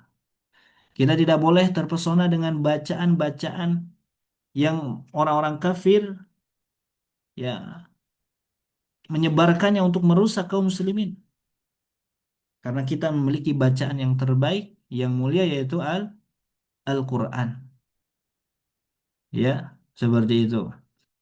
Maka apa yang dikatakan oleh Nabi Muhammad SAW, khairukum man ta'allama al-Quran wa 'allamah, sebaik-baik di antara kalian adalah orang yang belajar Al-Quran juga orang yang mengajarkan. Di sini ya orang yang terbaik itu indikasinya bukan diberikan harta yang banyak, akan tetapi orang yang terbaik ini yaitu orang yang berprofesi sebagai pelajar dan pengajar Al-Quran. Dan juga disebut kebaikan ketika seorang diberikan pemahaman ilmu agama oleh Allah Subhanahu wa taala. Indikator kebaikan yang diberikan kepada kita bukan semakin banyaknya harta, akan tetapi ternyata apa yang dikatakan oleh Nabi, man yuridillahu bihi khairan yufaqihu fiddin. Siapa yang Allah kehendaki kebaikan baginya apa? Niscaya Allah pahamkan kepadanya agama. Semakin umur kita bertambah, semakin ilmu agama kita bertambah, maka itulah indikator kebaikan yang Allah berikan kepada kita. Semakin bertambah harta malah semakin jauh kepada Allah, itu adalah indikator keburukan bagi kita hadirin. Taib. Bahkan ya Al-Quran, nikmat Al-Quran ini kedudukannya jauh lebih besar. Dari apa? Dari dunia. Dari dunia. Sebagaimana juga dikatakan oleh Nabi Muhammad SAW ketika memberikan pertanyaan kepada para sahabat Ridwanullah alaihim. Siapa di antara kalian yang menginginkan unta gratis gitu, unta besar gratis? Singkatnya apa kata Nabi? Maka ya hendaklah kalian pergi ke masjid belajar 2 ayat, maka 2 ayat tersebut khairun min naqatain, lebih baik daripada dua dua unta, wasalasun khairun min salasin, dan 3 ayat yang kita pelajari itu lebih baik daripada tiga tiga unta. Para ulama menjelaskan ini menunjukkan bahwa ya ya nikmat Al-Quran, kebaikan Al-Quran ini jauh lebih baik daripada dunia dan lebih mudah kita perolehnya. Pernah kita menelaah, ihwa, ketika kita mencari dunia 1 hari saja untuk mendapatkan 1 juta, 2 juta rupiah, 3 juta rupiah, ini minta ampun kesulitannya. Ada yang kesulitan, ya, tidak bisa semua orang bisa meraihnya. Ya, mereka bekerja dari pagi pulang malam, belum tentu mendapatkan 1 juta, 2 juta rupiah. Akan tetapi ketika kita mencari akhirat, kita membaca 2 ayat, lebih baik 2 unta. Kita membaca 1 huruf diberikan 10 kebaikan. Membaca surah Abasa, membaca surah 1 halaman, mendapatkan ratusan kebaikan yang Allah berikan kepada. Begitu mudahnya kebaikan yang kita peroleh, keuntungan akhirat yang kita cari. Jadi lebih mudah mencari keuntungan akhirat daripada mencari keuntungan dunia. Ya, seperti itu. Seperti seperti itu. Taib. Makanya Nabi Muhammad SAW ya diingatkan oleh Allah Subhanahu wa taala di dalam sebuah ayat, ya antum bisa lihat juga ya. Apa kata Allah Subhanahu wa taala? La tamuddanna 'ainaika ila ma mata'na bihi azwajan minhum wa la tahzan alaihim wakhfid janahaka lil mu'minin. Ya, janganlah sekali-kali kamu, wahai Muhammad, menunjukkan pandanganmu kepada kenikmatan hidup yang telah kami berikan kepada beberapa golongan di antara orang-orang kafir. Intinya adalah jangan fala tanzurunna ila dunya wa zinataha. Jangan melirik kehidupan dunia yang diberikan oleh Allah kepada orang kafir. Jangan terpesona. Nah, seperti itu. Kenapa?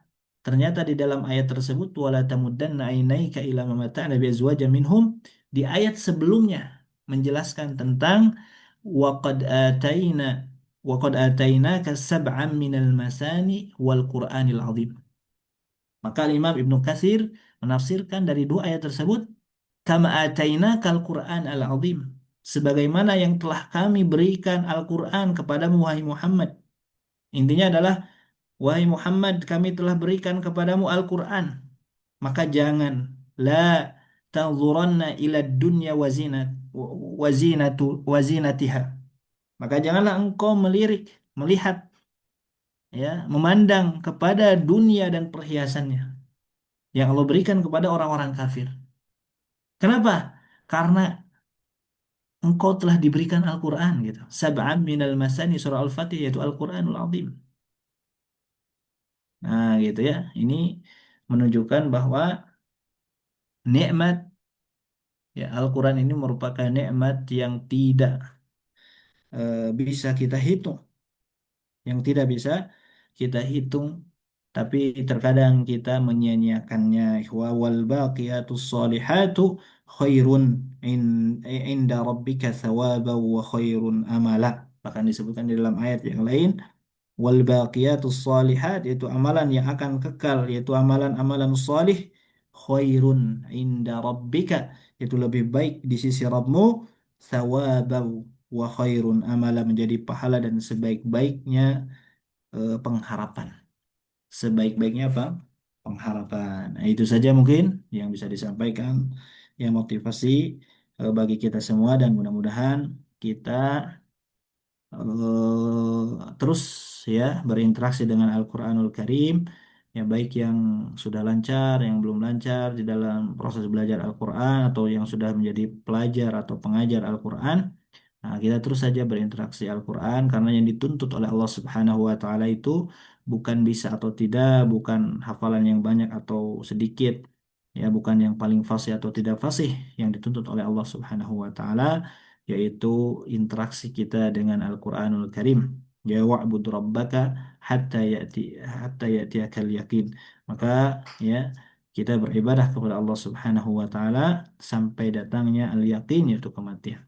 Itu saja mungkin yang bisa disampaikan dari ana, yang mudah-mudahan bermanfaat. Aku qouli hadza wa astaghfirullah li wa lakum.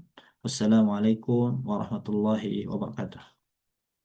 Waalaikumsalam warahmatullahi wabarakatuh. Jazakumullahu khairan ya Ustaz atas ilmunya, Masya Allah.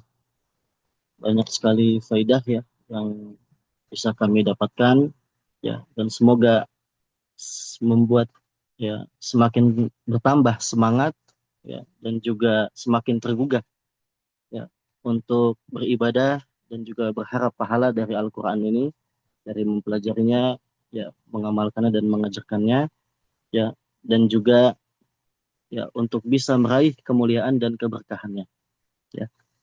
Tapi mungkin bisa pertanyaan ya Ustaz, ya. Ya, dibuka pertanyaan sedikit dari Fadhal, jazakallah. Ya. dari peserta. Apa ada yang mau ditanya? Silakan.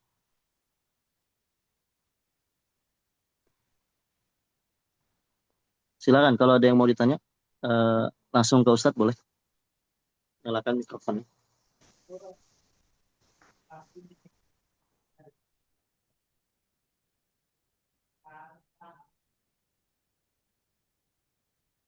Ada di itu apa? Abu Sama ya. Rusda Naam mau Ustaz. bertanya? Silakan. Ya, Naam. jazakallah. Bismillah. Assalamualaikum warahmatullahi wabarakatuh. Ustadzuna. Assalamualaikum Waalaikumsalam. warahmatullahi wabarakatuh. Fadhal. Perkenalkan ana Abu Rusda Ustaz. Baik, barakallahu fiik. Taib. Eh, Ana mau tanya tentang apa namanya, tentang talaki bin nazar. Apakah sanadnya itu bisa eh, dipertanggungjawabkan atau tidak, Ustaz? Tentang sanad talaki bin nazar. Mungkin seperti itu, Ustaz. Syukran. Baik.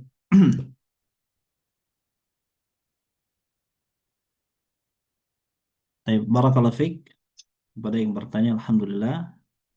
Dan pertanyaan bagus ya tentang salah sanad ya. Tapi perlu kita ketahui bahwa tentunya kita ketika belajar ilmu agama ya harus dengan adanya sanad yang bersambung kepada generasi sebelumnya. Karena begitulah agama diajarkan dengan runtuyan adanya silsilah sanad.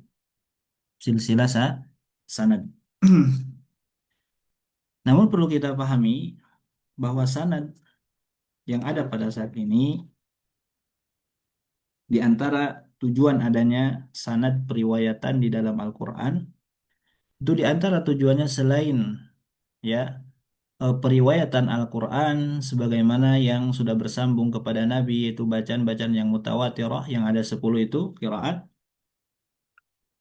Juga di antara hikmah dari adanya sanad yaitu untuk menjaga kemurnian Al-Quran. Ya kalau dalam hal ini kita kemurnian dalam segi bacaannya, ya bacaan dan hafalannya tentunya. Atau juga adanya sanad di dalam Al-Quran di zaman ini, ya di zaman ini karena apa? Untuk ya, agar itu menghasilkan murid-murid yang berkualitas, ikhwah. Untuk menghasilkan murid-murid yang berkualitas. Nah, maka di dalam proses sanad Al-Quran itu yang paling afdol itu sanad itu sebenarnya ya kalau kita baca gitu dalam literatur buku-buku kitab yang membahas tentang sanad ya itu dengan periwayatannya itu harus dengan hafalan ya harus dengan hafalan ya di antara kriterianya para ahli sanad itu mereka hafal Al-Quran ya dan tidak setengah-setengah dari Al-Fatihah sampai surah An-Nas gitu dihafalkan menghafal riwayat-riwayatnya ya kekhususan riwayat tertentu yang mereka cari dari sana tersebut ya kemudian juga mereka paham tentang ilmu qiraat paham tentang ilmu tajwid seperti itu barulah mendapatkan sanad gitu barulah mendapatkan sanad karena sejatinya sanad itu adalah merupakan amanah amanah yang kita emban agar kita bisa mengajarkan Al-Quran dengan baik agar kita menjadi ahli-ahli Quran yang memiliki ilmu yang kuat, yang rusuh, yang rosih, yang sabat, ya, sehingga nanti bisa menghasilkan murid-murid yang baik juga, murid-murid yang baik juga, ya seperti itu. Jadi itu sanad kalau di zaman dahulu ya seperti itu. Nah, adapun zaman sekarang sanad itu kata sebagaimana yang dikatakan oleh Syekh Utsaimin ya, ini sebagai penghias di dalam ilmu. Selain adanya sanad Al-Quran itu menjadi apa namanya kejelasan riwayat yang kita tempuh juga menjadi penghias. Maksudnya adalah penghias di sini menjadi motivasi bagi para penuntut ilmu, menjadi motivasi, ya menjadi motivasi. Dan sanad-sanad yang ada di zaman sekarang terkadang memang berbeda-beda, tergantung gurunya, tergantung syekhnya. Jadi setiap syekh, setiap guru itu memiliki kriteria lulusan muridnya itu seperti apa yang diinginkan, gitu ya, yang diinginkan, yang diinginkan, ya. Ada yang gurunya itu terkadang tasahul gitu, tasahul. Ada yang mutasyadid, ada yang pertengahan. Ini berbeda tergantung Yang diinginkan oleh gurunya itu menghasilkan murid yang seperti apa. Seperti itu ya, murid seperti apa. Maka tersebar di zaman sekarang itu sanad itu ya bermacam-macam. Bahkan nanti ada sanad Al-Fatihah, kepentingannya buat apa? Ya hanya sebatas pengucapan Al-Fatihah saja. Ya, kalau secara kaidah ilmiah, kaidah ilmu, ya bisa saja seperti itu terjadi. Sanad Al-Fatihah saja gitu. Cuma dari segi eh, madorot, ya bisa saja nanti terjadi beberapa kemadorotan.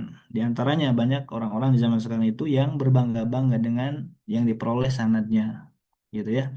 Baru dapat surah Al-Fatihah saja, mereka sudah berbangga-bangga, gitu. Berbangga-bangga di hadapan manusia, ya. Nah, seperti itu. Termasuk di dalam sanad bacaan bin Nadhr. Nah, kalau kami itu tidak meriwayatkan ya sanad bin Nadhr. Paling kita meriwayatkan eh, apa syahadah saja yang baca Al-Quran dengan bin nazar itu ya hanya mendapatkan syahadah dari apa yang dibacanya dan syahadah juga secara ilmiah secara keilmuan itu sudah memadai ya untuk mengajar zaman sekarang untuk bisa mengajar untuk keilmuan ya kejelasan siapa gurunya bahkan tidak sedikit orang-orang yang hanya bin nazar ya dengan melihat saja mereka ya sudah bisa mengajarkan Al-Quran dengan baik ya bermanfaat untuk kaum muslimin ya hanya baru hanya baca saja ya. Nah, jadi pandangan kami untuk Sanad bin Nadhr ini apa untuk Sanad bin Nadhr ya kami tidak meriwayatkannya tentunya kita memang berpendapat bahwa sanad itu harus dengan dengan hafalan adapun nadhar itu bisa dalam bentuk syahadah tapi ada di antara para ulama juga di zaman sekarang yang memang meriwayatkan dengan bin nadhar yang terpenting adalah apa namanya itu kejelasan di dalam sanad lafadz sanadnya itu karena sanad itu di antara kejujuran ya bentuk salah satu bentuk kejujuran kita belajarnya bin nazar atau bil hifadz kalau memang nazar kita jelaskan kita hanya melihat Al-Quran dengan mushaf saja kalau dengan hifadz ya kita jelaskan kalau kita menghafalnya dari setengah Al-Quran kita jelaskan kalau kita menghafalnya seluruh Al-Quran kita jelaskan ya, kejujuran di dalam belajar di dunia hadis kan seperti itu ya dalam permasalahan hadis juga sama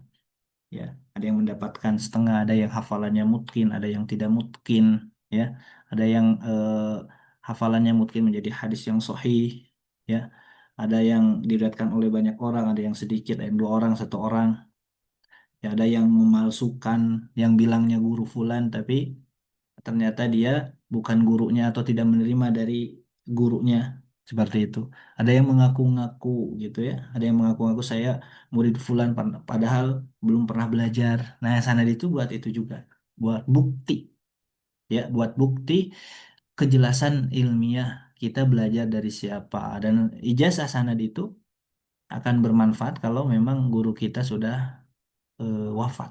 Sudah wafat, barulah nanti ijazah itu akan bermanfaat. Ketika kita mengatakan saya murid fulan, apa buktinya? Maka buktinya bisa eh, apa? Bisa dibuktikan dengan ijazah yang diberikan oleh guru kita. Dan ijazah di zaman sekarang memang bentuknya dengan tulisan. Di zaman dulu ada yang dikasihkan kitab, ya ada yang diberikan sorban dan sebagainya dari ilmu-ilmu yang ada. Baik ya itu ya yang bisa disampaikan. Baik barakallahu fik. Ada lagi? Izin Ustaz Apa di sih? kolom komentar ya Ustaz. Oh banyak ya Kolom di komentar. Baik, baik, ada baik. dua ya. Izin bertanya ke ini dari siapa? Rahma Rahman. ya. Izin bertanya ketika mengajar anak-anak yang masih ikro, ada beberapa anak yang cukup kesulitan dalam mengingat panjang pendek, akhirnya bacanya diturunkan. Dan ketika anak tersebut telah mencapai di bacaan apa ini? Di bacaan banyak terdapat mad, anak tersebut kesulitan lagi, akhirnya ikronya tidak naik-naik. Penyebabnya apa Ustadz? Dan solusinya bagaimana? Ya sekian, terima kasih. Taib ya di dalam mengajar anak-anak Tentunya ya kita tidak tahu ya bagaimana kondisi anak tersebut, ya. Kemudian pengajarannya, gurunya seperti apa, kemudian belajarnya berapa kali dalam sepekan. Yang pasti dalam mengajar anak itu, yang terpenting dalam mengajar anak itu diperbanyak hari belajarnya, gitu. Dalam mengajar anak itu. Jadi mengajar anak itu nggak bisa satu pekan sekali, bisa saja nanti penyebabnya karena kurang waktu belajar. Penyebabnya itu yang pertama. Ya, kurang waktu belajar. Anak itu kurang waktu belajar itu penyebabnya. Karena dari segi motivasi, dari segi kemauan belajar, anak-anak itu ada yang motivasinya orang tuanya sendiri. Biasanya disuruh ngaji, suruh belajar gitu. Dan masih nurut, masih takut gitu anak-anak. Masih ingin belajar, masih menyempatkan untuk belajar gitu. Pasti itu, dan itu pasti. Nah, kecuali kalau orang tuanya memang tidak menekankan kepada hal tersebut, abai terhadap eh, apa bacaan anaknya. Ya, beda lagi ya. Jadi anak-anak itu biasanya penyebab utamanya itu dikarenakan kurang hari belajarnya. Hari belajarnya kurang. Jadi anak-anak itu minimal satu pekan itu sekitar 3 kali belajar. Satu pekan itu minimal. Kalau satu pekan sekali nggak bisa, susah, ya, sulit. Nah, maka yang pengalaman yang Anda rasakan ketika mengajar anak itu, terutama ketika mengajarkan tentang mad, kita mencari metode yang banyak pengulangan, nih, Wak. Ya, metode yang banyak pengulangan. Bukunya mau apa saja, mau ikro, mau apa, tapi banyak pengulangan. Tadi pertama ya, pertama perbanyak harinya, kedua perbanyak pengulangan. Yang ketiga adalah dipersedikit latihan-latihannya, jangan terlalu banyak. Kemudian dibiasakan diulang, diulang. Sudah satu halaman belum bisa ulang lagi. Dan dikatakan kepada anak bahwa pengulangan itu bukan aib. Ya, karena sebagian kita ketika ngulang itu nggak mau gitu, ketika ngajar anak. Ulang lagi seperti itu. Nah, kemudian berikutnya apa lagi? Menggunakan metode yang banyak pengulangan. Metode banyak pengulangan itu di antara yang pengalaman kita itu menggunakan mengejah dengan metode ejah. Jadi kalau orang lain apa namanya motonya adalah mempercepat belajar anak, kalau kita tidak memperlambat, memperlama gitu belajar anak gitu. Nah, gitu ya. Maksudnya adalah kita melamakan itu bukan bentuk abai tetapi dalam banyak pengulangan. Nah, itu cocoknya pakai metode yaitu dieja. Ya, bahkan kalau yang Anda rasakan itu ketika mengajar anak, tidak ada metode atau cara yang paling cepat mengajarkan mad kepada anak kecuali dieja. Sehingga si anak-anak itu langsung tiba-tiba paham tentang mad. Contoh dieja itu misalkan kola, ko alif mad tabi'i harakatan, ko la, ko la. Itu lama-lama anak tahu. Tidak perlu kita jelaskan ini mad tabi'i, ini mad muttasil, ini mad munfasil, ini mad lazim, nggak perlu. Cukup diejah terus-terusan saja. Ko alif mad tabi'i harakatan, ko la. Nah, gitu aja. Cukup. Dan itu metode tahji ini atau metode ejah ini dilakukan oleh orang-orang di Timur Tengah, di Arab Saudi, di Madinah, ya, di apa, di Mesir, di Syam, semuanya pakai metode tahji, semuanya pakai metode tahji, metode ejah. Dan di kita juga dulu pakai ngeja, alif, jabar, a kalau di Sunda gitu ya. Nah, kenapa? Karena untuk menambah mufrodat, memperlama baca Quran, kemudian memperbanyak pengulangan. Nah, itu tujuannya. Tujuan ngajar anak itu jangan cepat-cepat. Jadi harus diperlambat, diperlama, diperbanyak pengulangan dan ditambah waktu belajarnya. Itu mungkin ya. Itu. Kemudian di pertanyaan berikutnya, oh ini banyak ya pertanyaannya, Aisyah, ada berapa? Tentang keempat, Al-Quran merupakan kitab yang berkeberkahan kedekatan. Nah, Al-Quran di samping meniatkan ibadah untuk memperoleh pahala dari Allah agar diberikan keberkahan berurusan dengan hal dunia, misal diberkahi dalam hal pekerjaan sehingga menjadi mudah mencapai keberkahan. Boleh ya, boleh kita dengan membaca Al-Quran ya, ingin mendapatkan kelancaran di dalam kehidupan kita di dunia boleh. Ya sebagaimana yang tadi dikatakan beberapa kisah ya dari para salaf. Kisahnya dia Al-Maqdisi ya. Sebagaimana nasihat dari gurunya memperbanyak baca Al-Quran karena memperbanyak bacaan Al-Quran itu bisa mempermudah hidup, ya bisa mempermudah hidup di dunia, dan keberkahan yang diberikan oleh Allah kepada kita dari Al-Quran itu al khairat fid dunya, termasuk kebaikan-kebaikan di dunia, ya, kelancaran kehidupan dan lain sebagainya, seperti itu ya. Baik. Kemudian silakan, siapa lagi yang bertanya sini? Faris ya. Izin. Boleh. Nah, Ustaz. Silakan. Assalamualaikum, Ustaz.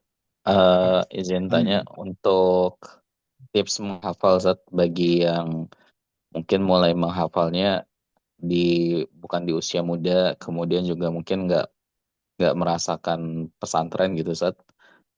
Bagaimana tipsnya bagi yang punya keadaan demikian, Ustaz? Baik. Barakallahu fiik Faris ya. Baik, tips menghafal Al-Quran bagi kita ya, para apa ya, bukan anak muda ya, anak muda masih muda lah. Nah, bagi yang sudah berkeluarga misalkan, tipsnya bagaimana? Ya pertama, ya tentunya kita jangan terlalu banyak mengikuti pelatihan ya, Faris. Kita azamkan di dalam diri, niatkan di dalam diri bahwa kita ingin menghafal Al-Quran. Ingin menghafal Quran itu pertama. Niatkan dulu. Ya, itu niat ini diantara faktor pendukung. Ya, seorang bisa bertahan di dalam belajar itu dengan niat yang ikhlas. Niat yang ikhlas, niat yang kuat, azam yang teguh. Itu pertama niatkan. Keduanya, ya tentunya pilih guru. Harus memilih guru. Karena teman terbaik untuk menghafal dan murojaah itu bukan teman sendiri tapi guru. Ya, tapi guru. Kenapa? Karena kalau kita memiliki guru, guru itu bisa ngoreksi kita, bisa memarahi kita, bisa mengingatkan kita, ya, ketika kita salah, ketika kita futur diingatkan. Beda dengan teman kita, terkadang hanya mengingatkan saja, kita terkadang tidak berani. Tapi ketika ada guru, nanti lebih disiplin jadwalnya, seperti itu. Jadi cari guru yang mungkin, yang memang si gurunya pernah menghafal Quran, pernah menghafal Quran gitu, biar nanti si guru tersebut ya bisa memberikan arahan kepada kita ketika kita futur, ya, ketika kita apa namanya itu murojaah bagaimana, seperti itu. Dan juga cari guru yang sudah menghasilkan murid yang memang hafal Quran, karena banyak para guru yang dia hafal Quran tapi gak punya murid yang hafal Quran juga gitu. Kenapa? Karena mungkin ada kesalahan di gurunya tidak fokus gitu. Nah, maka cari guru yang sudah pernah hatam, cari guru yang punya murid yang mewarisi ilmu guru, atau kalau misalkan di dalam Al-Quran, guru tersebut memiliki murid yang sudah hatam kepadanya baik dari hafalan atau bacaan. Ya, kalau guru tersebut belum menghasilkan murid yang hafal sebagaimana dianya sendiri, jangankan antum, ya, muridnya dulu juga nggak hatam gitu. Muridnya judulnya nggak hatam, jangankan antum gitu ya, gitu seperti itu. Nah jadi cari guru, ya cari gurunya yang seperti itu, kriteria diantaranya kriteria demikian, ya, carinya kriteria yang sudah pernah menghafal, juga punya murid, lihat muridnya ada gak yang sudah hafal Quran. Nah seperti itu ya. Baik, kemudian berikutnya atur ya jadwal, disiplinkan jadwal dengan guru antum, misalkan 1 pekan sekali, gak apa-apa, semampunya saja. 1 pekan sekali, 1 bulan sekali, misalkan nggak apa-apa. Semampunya menghafal Quran, karena menghafal Quran itu bukan fardu ain, ya. Menghafal Quran itu adalah fardu kifayah, ya. Fardu ainnya apa? Menghafal apa? Surah Al-Fatihah saja. Kata para ulama ya di dalam pembahasan hukum menghafal Quran, fardu ain bagi siapa? Bagi para orang yang tafakuh mungkin yang belajar ilmu agama itu ya tentunya beda lagi. Tapi bagi orang-orang yang awam, bagi orang-orang yang seperti kita, ya tentunya fardu fardu kifayah, ya fardu kifayah.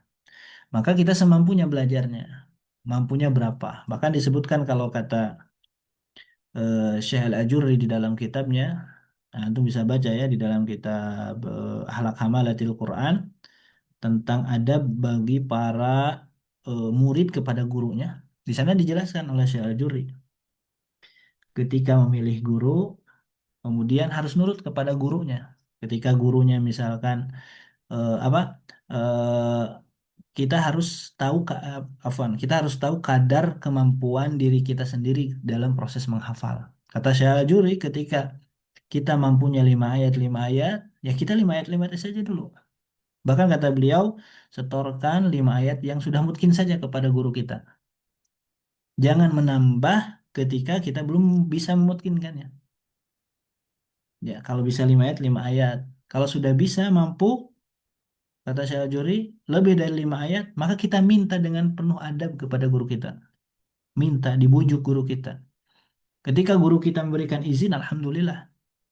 Tapi ketika guru kita tidak memberikan izin kepada kita, kata Syajuri, ya kita jangan memaksa guru kita. Karena guru kita yang tahu kadar bagaimana hafalan kita. Nah, gitu ya. Itu diantaranya. Diantaranya seperti itu. Jadi, disiplinkan dengan guru, atur waktu, jadwal, 1 pekan sekali, 5 ayat, 5 ayat, 10 ayat, 10 tergantung kebutuhan antum bagaimana. Kalau 5 ayat atau 1 ayat 1 hari, tergantung silakan. Antum dengan guru antum punya janji sendiri, punya akad sendiri bagaimana. Gitu. Ya, nah seperti itu. Kemudian, kenapa anak anjurkan harus ada guru, teman terbaik untuk murojaah menghafal? Dikarenakan ya Nabi saja Nabi Muhammad SAW beliau tetap menjaga hubungannya dengan malaikat Jibril sampai wafat gitu. Tetap murojaah di bulan Ramadan, mengulang Qurannya, membacakan Al-Qurannya. Malah Nabi saja masih dibimbing oleh malaikat Jibril alaihissalam.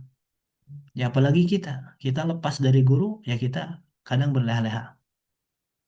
Ya kadang kita berleha-leha. Baik, ya.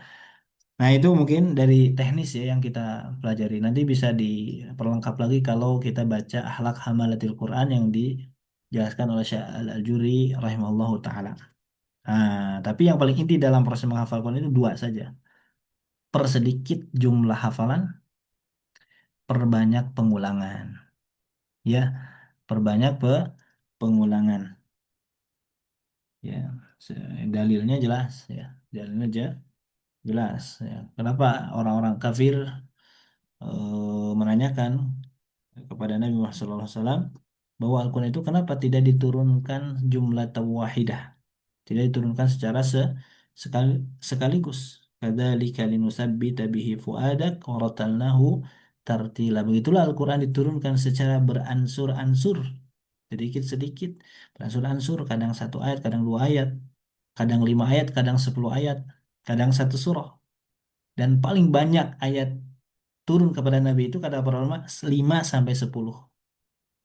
Nah, oleh karena itu nanti menjadi metode para ulama, sahabat, para tabi'in, tabi'ut tabi'in, sampai para ulama ketika menghafalkan belajar Al-Quran kepada gurunya itu 5 sampai 10 ayat. Sebagaimana para sahabat belajar kepada Nabi 10 ayat, 10 ayat. Belum apa pindah ke ayat berikutnya sampai diamalkan, dipelajari, dihafalnya. Nah, gitu ya. Baik, barakallahu fiik. Nah, Kalau jazakallah khairan, Ustaz. ya barakallahu fiik. Ada lagi, Aizat? Ada satu lagi Ustaz di kolom chat Ustaz. Satu, Terakhir satu, mungkin ya. satu lagi aja ya. Satu lagi aja. Nah, Baik. Ustaz. Izin bertanya untuk metode mengajarkan anak-anak, apakah dikenalkan huruf saja terlebih dahulu? Akan tekankan untuk membedakan huruf satu dengan yang lainnya. Sod, sin, dal, bod. Karena anak kami susah membedakan antara huruf tersebut. Baik. Ini untuk mengajarkan, ngajar kepada anak itu. Ya kalau kita misalkan apa namanya itu belum berpengalaman gitu ya, maka ya kita harus memilih kitab buku, menggunakan buku ajar. Nah, kita ikuti saja buku panduan, buku ajar yang khusus untuk anak-anak. Nah, di buku ajar khusus anak-anak itu biasanya, biasanya kebanyakan, ya, kalau di buku-buku di Timur Tengah gitu ya, itu diawali dengan huruf terlebih dahulu. Nama huruf alif, ba, ta, sa, jim, ha, kho, dal, zal. Ya bukan tidak ada maksud diawali dengan huruf. Ya, mengawali belajar dengan huruf itu maksudnya untuk baca Quran. Karena Al-Quran itu diawali dengan huruf. Alif lam mim, alif lam ro, kaf ha ya ain sod, sod, qaf, nun. Jadi ketika siapa ini bertanya? Ketika Pak Amiruddin. Amiruddin ya, ya Pak Amiruddin mengajarkan huruf ke anak, sudah bisa huruf, arahkan langsung ke Al-Quran. Alif lam mim, nun. Coba ini baca nun, nun. Kan itu Quran. Surah Al-Qalam. Qaf, Quran. Sod. Nah gitu. Ini sebagai motivasi ya. Jadi mengenali dulu huruf. Kedua apalagi setelah huruf? Keadaan huruf. Baru setelah tahu huruf, berikan huruf tersebut harokat. Fathah, kasroh, dhammah. Gitu ya. Sukun, mad. Jadikan mad. Misalkan dari jim, jim. Ja, ji, ju. Kemudian apalagi? Dimadkan ja, ji, ju. Kemudian sukun, aj. Setelah sukun apalagi? Tasydid, aja, aji, aju. Kemudian apalagi setelah tasydid, tanwin, jan, jin, jun. Nah itu halatul huruf, keadaan huruf. Nah setelah keadaan huruf bisa, barulah kita nanti belajar hukum-hukum tajwid. Ada ada ihfa, ada idgham, ada iqlab gitu ya dan lain sebagainya. Nah itu metode di dalam mengajarkan Al-Quran kepada anak. Nah biasanya tiga hal tersebut ya ada di dalam buku-buku ajar, ada di dalam buku ajar anak-anak ya khusus anak. Baik, cukup mungkin Aiza. Udah Baik, hampir Alhamdulillah. 10 nih. Nah, Ustaz, afwan Ustaz. Jazakumullahu khairan Ustaz atas jawabannya ya. Baik, langsung saja kita tutup ya. Semoga pertemuan pada malam hari ini bisa membawa manfaat bagi kita semua dan juga berharap ini bukan jadi pertemuan pertama dan terakhir ya Ustaz ya. Semoga Baik, bisa dilanjutkan nanti ya amin, dengan amin. pembahasan lain insyaallah. Jazakumullahu khairan. Kita tutup. Subhanakallahumma wa bihamdika. Asyhadu an la ilaha illa anta astaghfiruka wa atubu ilaik. Assalamualaikum warahmatullahi wabarakatuh. Waalaikumsalam warahmatullahi Waalaikumsalam wabarakatuh. warahmatullahi Jazakumullah wabarakatuh. khairan. Jazakumullah khairan Ustaz. Barakallahu fiik. Waalaikumsalam.